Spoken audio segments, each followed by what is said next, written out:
Containers versus VMs. What's really the difference?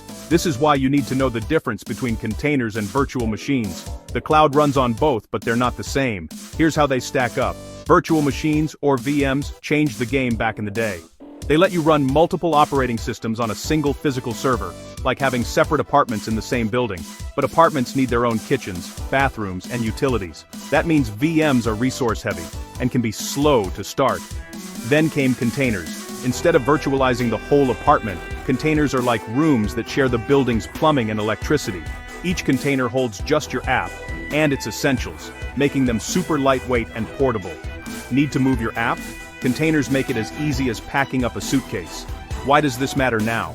Modern cloud platforms, think Kubernetes, microservices, CI/CD pipelines, are built around the speed and agility of containers. They let you scale up, deploy faster, and use your resources smarter. And the future? Watch for micro VMs. A blend of VM isolation,